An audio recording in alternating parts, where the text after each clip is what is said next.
नमस्कार, हमारे YouTube channel जो ना सुना में आपका स्वागत है। मैं वंदना वर्मा अपनी कहानियों में से आपके लिए एक कहानी लेकर आई हूँ। कहानी का नाम है वो साहब। आज उसकी 8 साल की बेटी का जन्मदिन था। बच्चे और पत्नी उसके घर आने का इंतजार कर रहे थे। कुछ रिश्तेदार और बेटी की आसपास के घरों में रहने वाली सहेलियां आई हुई थी। घर खूब सजा हुआ था। टेबल पर क्रोशिये से बना मेजपोश बिछा हुआ था। छोटे छोटे पैकेट्स में उपहार रखे हुए थे। सभी तैयारियां पूरी हो चुकी थी। वह घर से करीब 100 मीटर की दूरी पर था।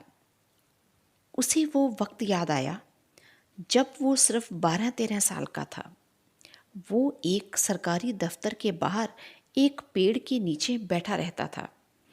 आने जाने वालों से भीख मांगता। शाम तक थोड़े से पैसे इकट्ठे होते तो उसकी माँ और उसका पेट पल जाता। जो भी रास्ते से गुजरता वो भीख मांगने के लिए हाथ आगे कर देता। छोटा और मासूम समझकर लोग उसे 1, 2 या 5 रुपए दे देते। यूं ही दिन गुजर रहे थे। एक बार एक साहब वहां से गुजरे। देखने से लग रहा था कि वो दफ्तर में काम करते होंगे।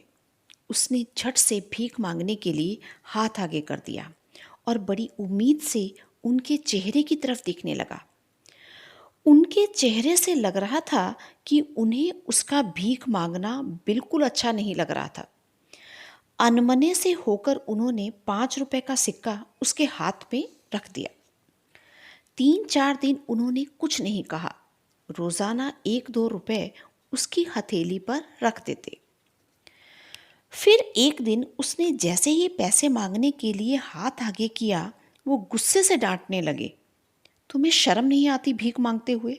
अच्छे भले हो, सेहतमंद हो, मेहनत करके खाओ। गुस्सा देखकर वो चुपचाप पेड़ के नीचे आकर बैठ गया। अब वो उनके पास नहीं जाता था। बस पेड़ की छाया में बैठा उन्हें देखता रहता। वो साहब उसे तिरछी नजरों से देखते हुए तेजी से निकल जाते। एक दिन वो खुद उसके पास आए और उसके पास बैठ गए। उसे लगा पैसे देंगे, लेकिन उन्होंने उसे एक पैकेट दिया और कहा, यह उपहार मैं तुम्हारे लिए लाया हूं। उसने पैकेट खोला। उसमें 3 पॉलिश की डिब्बियां और 2 जूते साफ करने वाले ब्रश थे। वो बोले, अब तुम्हें किसी के आगे हाथ फैलाना नहीं पड़ेगा। तुम मेहनत करोगे। अब वो जब भी वहां से गुजरते थोड़ा रुककर उससे हालचाल पूछते। कभी पूछते, आज कितने पैसे कमाए? कभी कभी मजाक में कहते, पैसों की बचत करके रखना, शादी भी तो करनी है।